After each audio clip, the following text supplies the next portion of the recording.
Fala galera, beleza? Eu sou o professor Evandro Ávila. Vamos dar continuidade aí ao nosso curso de Cálculo 1.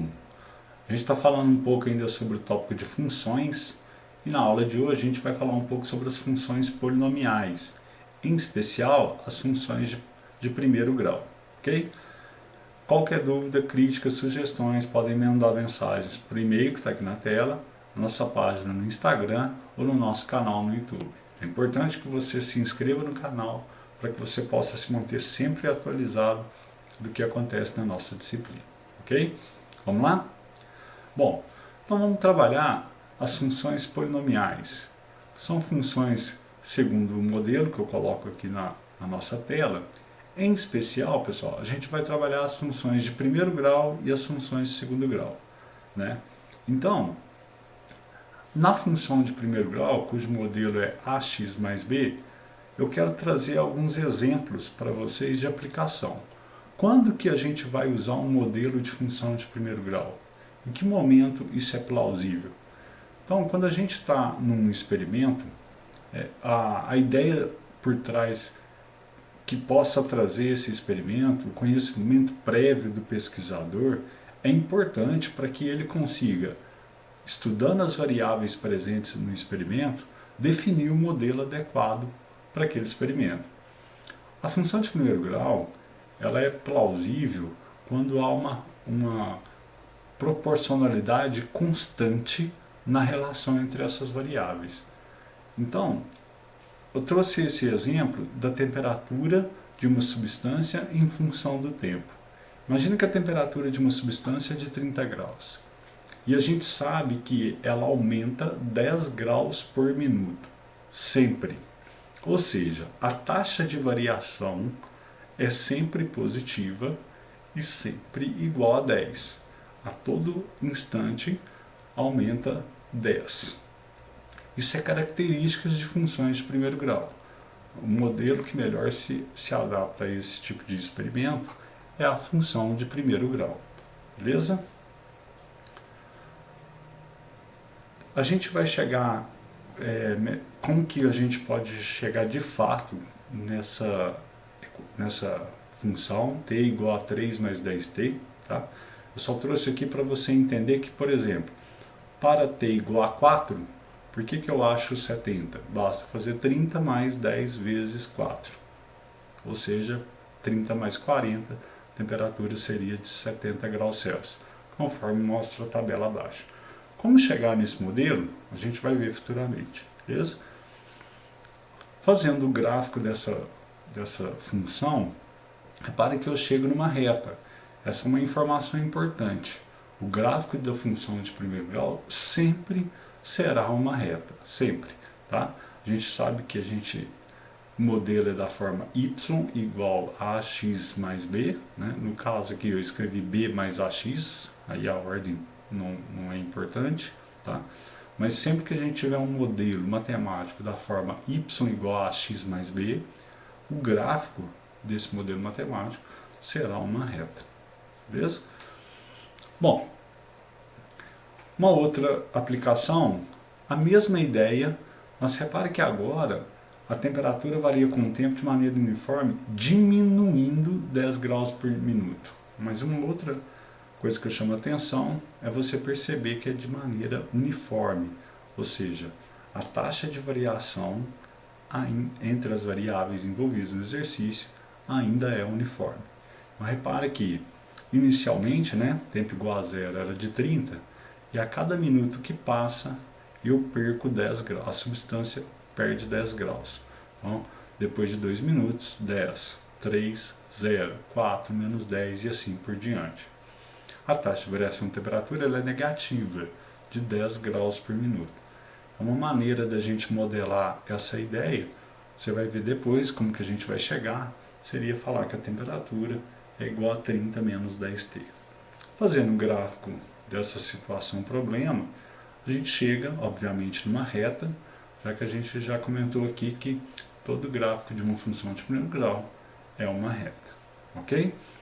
Então, saber onde posso aplicar as funções de primeiro grau é fundamental para que dentro de um experimento você consiga sugerir algum tipo de modelo matemático.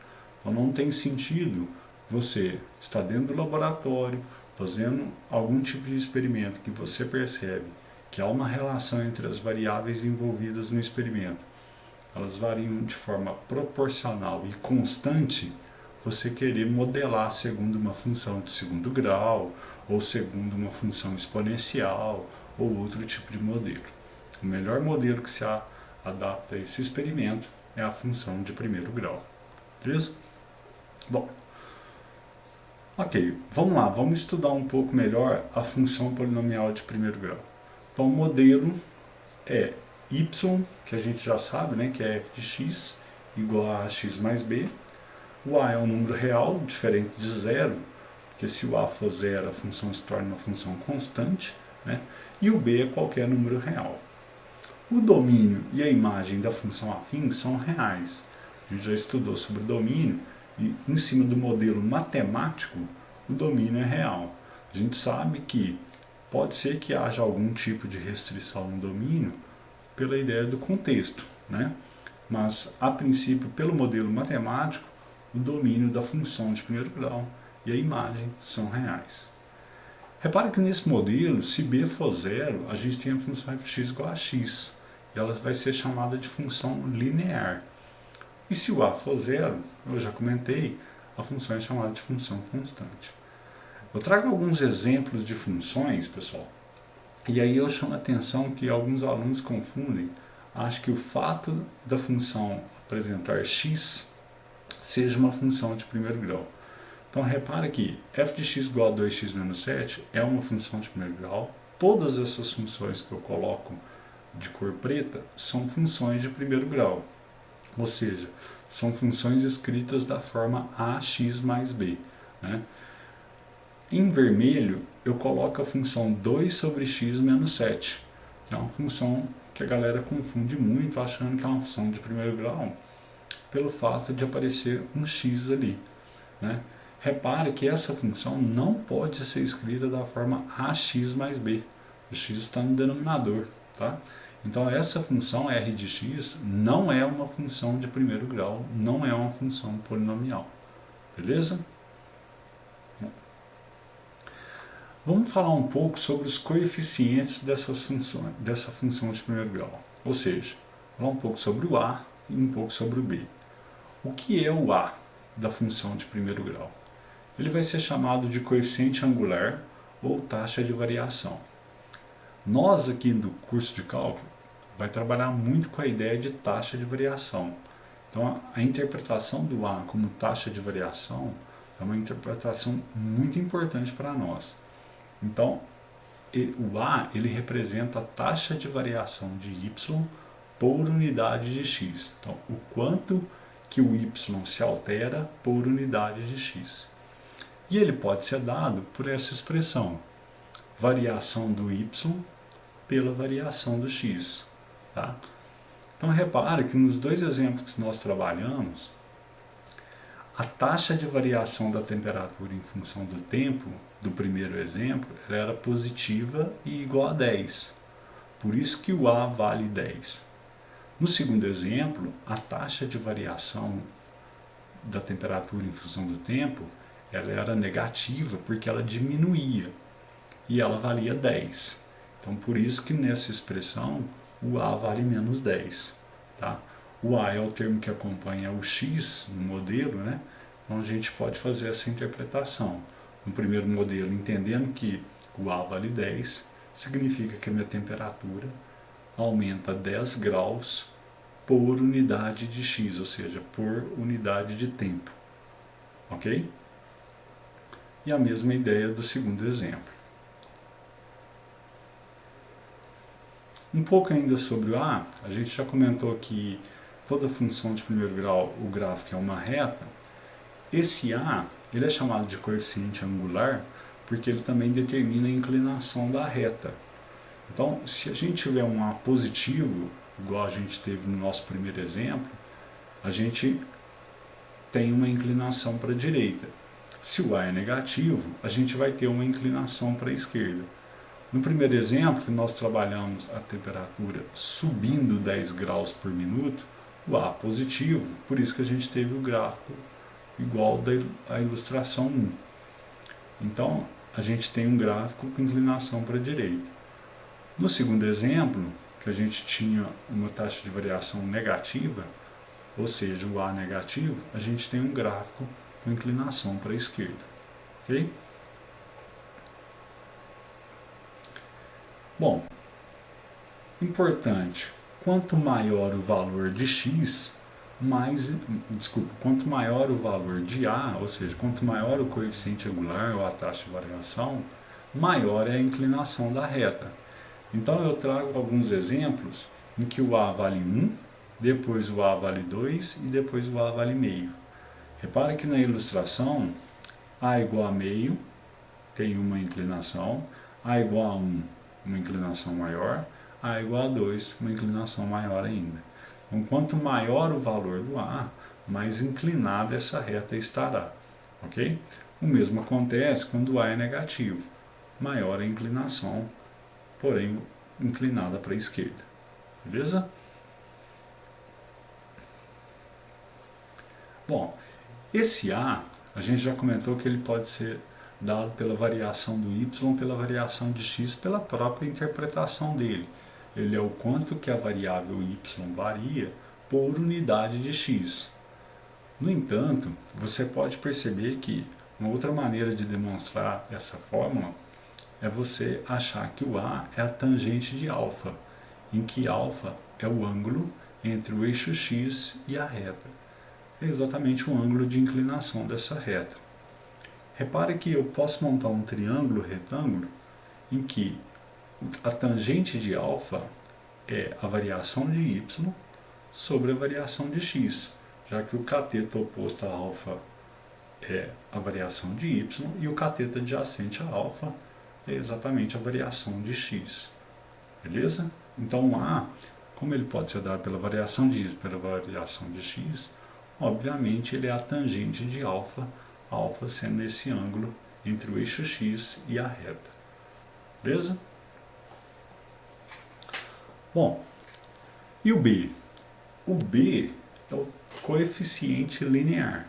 Então, se A é o coeficiente angular ou taxa de variação, o B vai ser chamado de coeficiente linear. Ele é a ordenada, ou seja, o valor de y, do ponto em que a reta corta o eixo y. Então, imagine, eu trago um exemplo ilustrativo de três funções de primeiro grau. Menos 2x mais 4, menos 2x e menos 2x menos 3. Repara que se eu plotar o gráfico dessas três funções, o valor de B coincide com o valor de interseção da reta com o eixo y. Né? Então, na reta verde, ela intercepta o eixo y no 4, e o B vale 4. Na reta em azul, o B vale 0, pois o ponto de interseção entre a reta e o gráfico é no 0. E na reta em vermelho, o B é menos 3, porque minha reta intercepta o eixo y no menos 3. Beleza? Então, bem simples. Ainda sobre o coeficiente B, qual que seria uma interpretação dele, né? Porque é importante, pessoal, ainda que a gente ache A igual a um certo valor e B igual a um outro valor, a gente interpretar o que esses valores significam. Tá? Então, por exemplo, no modelo em que o A vale 10, é importante você entender aquela interpretação que nós já fizemos. Representa que o y vai se alterar 10 graus por unidade do tempo. Vai aumentar ou vai diminuir? Isso depende do valor, se é positivo ou negativo do A. Qual a interpretação que pode ser feita sobre o B? Em estudos em que o domínio são os reais positivos, né, incluindo zero, o B tem uma interpretação muito importante, que é o valor inicial em estudos que envolvem o tempo. Então, geralmente o tempo, né, é trabalhado muito em funções de primeiro grau. E o tempo varia de 0 a infinito. Então, é um exemplo clássico que a gente pode inferir sobre o B. Repara que nesse exemplo, eu estou trazendo o gráfico que a temperatura era inicialmente 30 graus. E se você olhar, o ponto de interseção do gráfico com o eixo y é exatamente no 30, tá? Então, por isso que a gente pode falar que o b, em muitos modelos matemáticos, ele representa o valor inicial da variável dependente, beleza? Então, repare que nesse exemplo, né, o b vale 30. Bom, trazer um exemplo. Imagine que essa semi-reta da figura mostra a despesa Y em milhares de reais de uma empresa para produzir X toneladas no mês. Então eu quero achar qual modelo matemático que consegue descrever a despesa em função da produção, obter a despesa na produção de 76 toneladas e obter o número de toneladas produzidas para uma despesa de R$93 mil. Então vamos lá. Primeiro, para eu escrever y em função de x, é bem simples. Eu olho para o gráfico é uma reta. Isso significa que o modelo a ser proposto é o modelo da função de primeiro grau, do tipo y igual a x mais b. Eu preciso achar quem é a e quem é b. Quem é a? Variação de y pela variação de x. Então eu preciso colher dois pontos explícitos desse gráfico.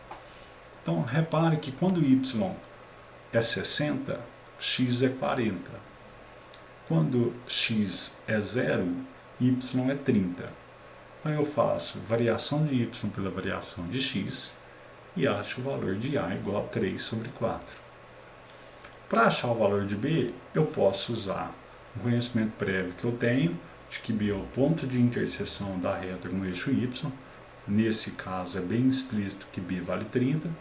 Ou então, eu, por meio do modelo y igual a x mais b, substituo um ponto qualquer. Então, por exemplo, eu sei que quando x é 40, meu y é 60.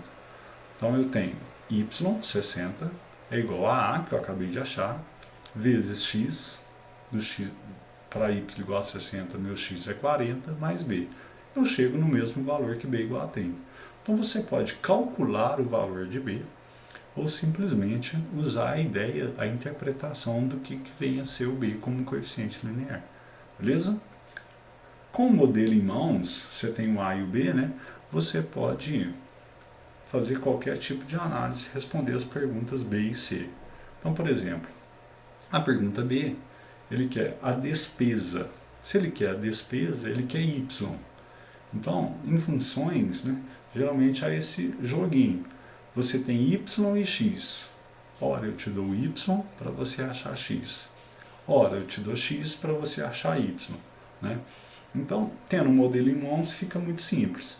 Então, repare que ele quer y, ele me deu x, 76 toneladas. Então, eu substituo no modelo o valor de x igual a 76 e acho y igual a 87. Mais uma vez, não deixar de interpretar esse resultado. Y igual a 87 significa o quê? Se y representa despesa em milhares de reais, significa que eu vou gastar 87 mil reais para uma produção de 76 toneladas. Ok? Na letra C, repare que ele me dá o y e quer x. Então eu substituo no modelo y igual a 93. Repare que y já está em milhares, tá, pessoal? Por isso que eu não coloco 93 mil, igual a 3 quartos de x mais 30. X igual a 84. 84 o quê? Toneladas. Né? Então, algumas interpretações desses resultados. Né?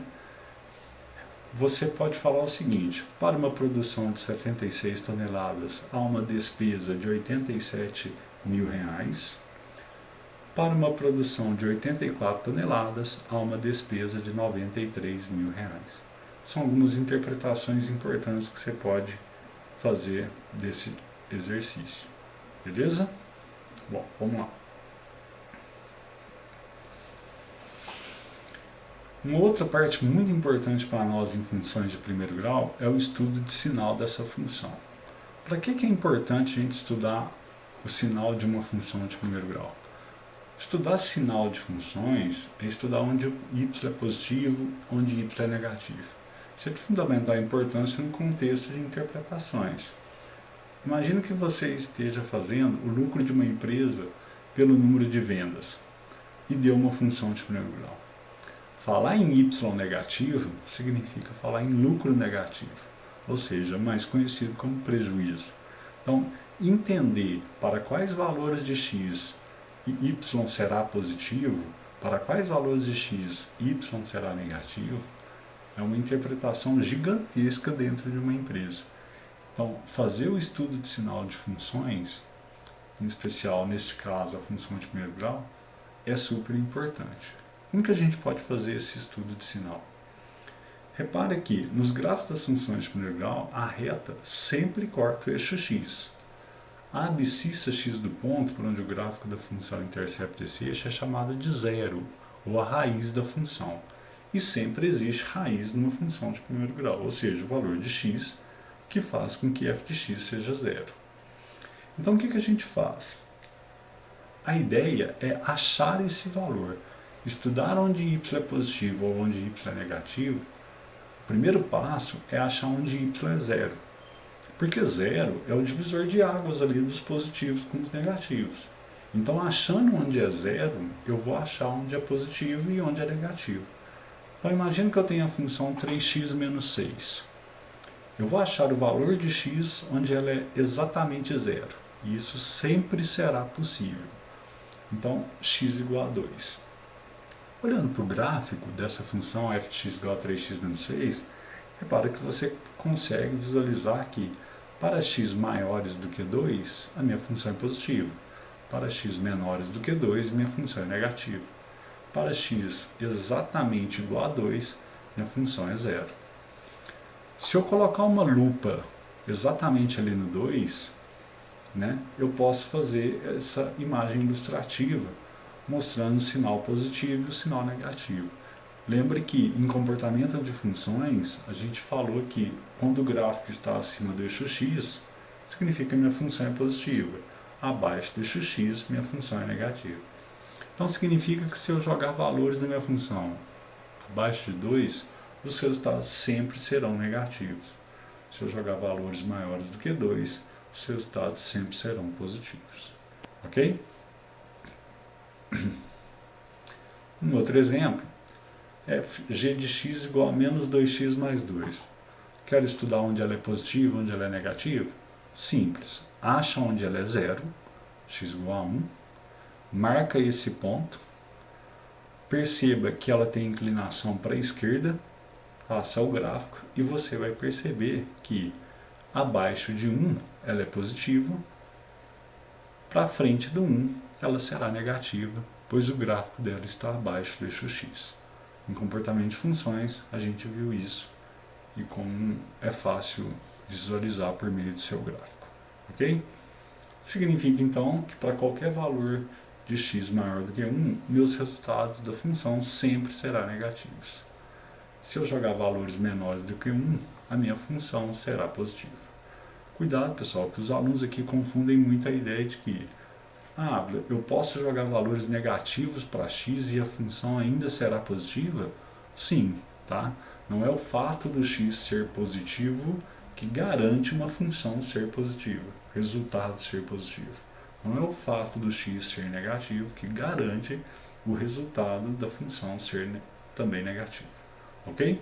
Tem que jogar, fazer esse estudo do sinal para a gente ver. Beleza? Bom, pessoal, é isso. Funções de primeiro grau é um modelo importantíssimo para nós no estudo do cálculo, em especial no estudo de derivadas, no estudo de retas.